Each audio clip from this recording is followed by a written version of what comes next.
Rahayu, perwakilan dari kelompok 5 yang akan membahas materi mengenai bahaya bahan plastik ataupun non-plastik.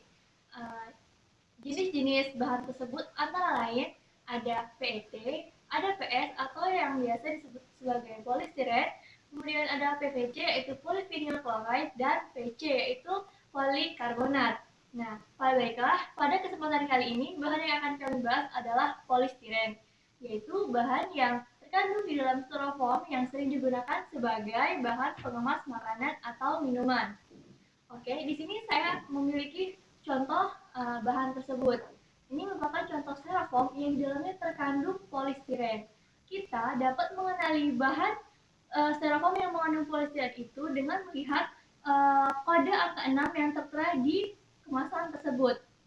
Di sini ada kode tersebut, mungkin kalian tidak dapat melihat dengan jelas, tapi di sini saya dapat melihat dengan sangat jelas kode tersebut. Nah, apabila kode angka 6 tersebut tidak terdapat di dalam kemasan, maka kita dapat mengenalinya dengan cara membakar kemasan ini. Apabila kemasan ini kita bakar dan dia mengeluarkan api berwarna kuning kejinggaan, berarti dia positif mengandung polistiren. Oke, baiklah. Langsung saja di sini kami akan menayangkan beberapa cuplikan video mengenai contoh bahan yang dapat membuat kita terpapar polistiren yang terdapat di dalam styrofoam tersebut. Oke, mari kita saksikan bersama-sama.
Enak.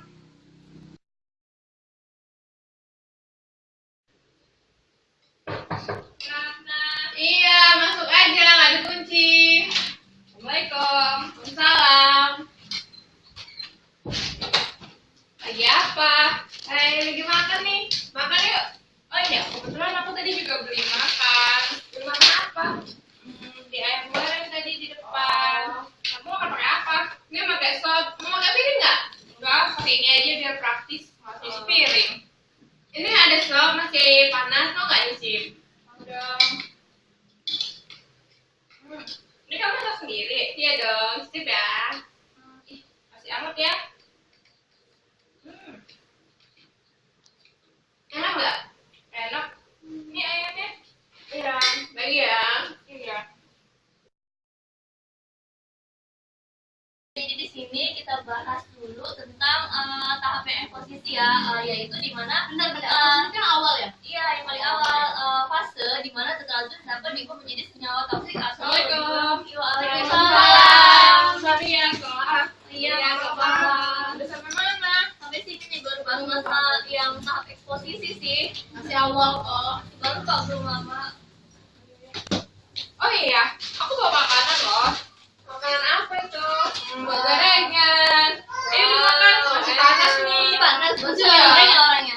Iya sih, makanya enak banget ya. Ayo makan. Iya. Makan dulu ya. Aku minta dikit ya.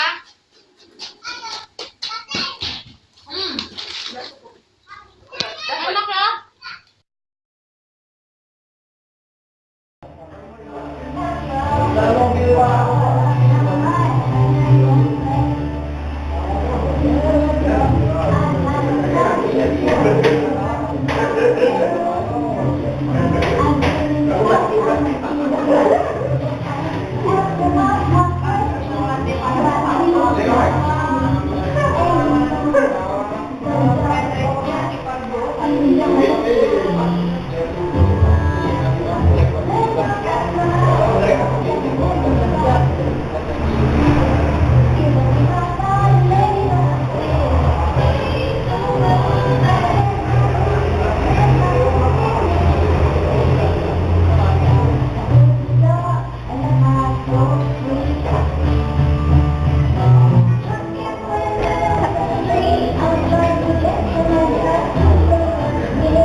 Nah, itulah tadi contoh beberapa cuplikan video mengenai pola hidup yang tidak sehat yang dapat membuat kita terpapar polistiren. Sebenarnya apa sih polistiren itu?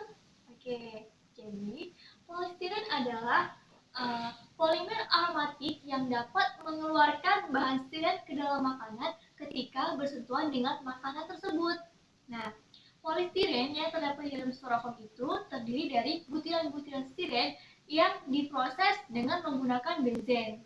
Seperti yang kita tahu, benzen adalah zat yang dapat menyebabkan banyak penyakit. Kandungan yang terdapat di dalam styrofoam seperti benzen, karsinogen, dan stiren akan bereaksi dengan cepat ketika makanan dimasukkan ke dalamnya. Polimer ini dapat masuk ke dalam tubuh manusia karena bersifat tidak larut, sehingga apabila terjadi akumulasi di dalam tubuh maka akan menyebabkan kanker. Selanjutnya, bila makanan dibungkus dengan styrofoam, maka monomer-monomer ini dapat berpindah ke dalam makanan, dan selanjutnya dia akan berpindah ke dalam tubuh manusia yang mengkonsumsinya. Nah, bahan-bahan kimia yang telah masuk tadi ke dalam tubuh kita itu tidak larut dalam air, sehingga tidak dapat dikeluarkan baik melalui air ataupun feses. Selanjutnya, faktor yang mempengaruhi perpindahan stiren pada styrofoam ke dalam makanan itu yang pertama karena suhu makanan yang terlalu tinggi. Jadi, semakin tinggi suhu makanan, semakin cepat pula bahan kimia styrofoam tersebut berpindah ke dalam makanan. Yang kedua, karena kadar lemak yang tinggi. Jadi, bahan kimia terkandung di dalam styrofoam tersebut akan berpindah apabila makanan tersebut mengandung kadar lemak yang terlalu tinggi. Terus yang ketiga adalah kadar alkohol dan asam yang tinggi. Nah, kadar alkohol dan asam juga dapat mempercepat perpindahan bahan kimia yang terdapat pada styrofoam tersebut ke dalam makanan. Dan yang terakhir adalah lama kontak. Jadi, semakin lama makanan disimpan di dalam styrofoam, maka semakin besar pula kemungkinan bahan kimia tersebut berpindah ke dalam makanan tersebut. Oke, baiklah kawan-kawan. Seperti video yang telah kita saksikan bersama-sama tadi, kebiasaan mengkonsumsi makanan dengan menggunakan wadah styrofoam yang terlalu sering, seperti yang kita lihat tadi ya, mulai dari bangun tidur hingga dia tertidur lagi. Nah, apabila hal tersebut dilakukan secara rutin dan dalam jangka waktu yang panjang, dapat menyebabkan gejala saraf seperti kelelahan, gelisah, sulit tidur, bahkan anemia. Nah, apabila paparan stiren tersebut sudah sangat-sangat banyak dan menumpuk di dalam tubuh kita, maka kita dapat terserang penyakit kanker. Jadi, setelah kita tahu bahwa polistiren yang terdapat di dalam styrofoam itu sangatlah berbahaya dan dapat mengganggu kesehatan kita, maka sebaiknya dalam memilih makanan kita harus menghindari atau bahkan jangan sekali-sekali kita memilih makanan yang dikemas dengan menggunakan styrofoam. Kita bisa mengganti kemasan tersebut dengan menggunakan pembungkus nasi yang berwarna coklat atau makan menggunakan piring. Oke, baiklah kawan-kawan. Sekian pembahasan kami mengenai bahaya bahan polistiren yang terdapat di dalam styrofoam. Semoga pembahasan ini dapat bermanfaat bagi kita semua dan dapat menjadikan kita sebagai konsumen yang cermat dan bijak dalam memilih kemasan yang aman, agar kita terhindar dari paparan bahaya toksik tersebut. Saya akhiri, wabillahi taufiq wal hidayah. Wassalamualaikum warahmatullahi wabarakatuh.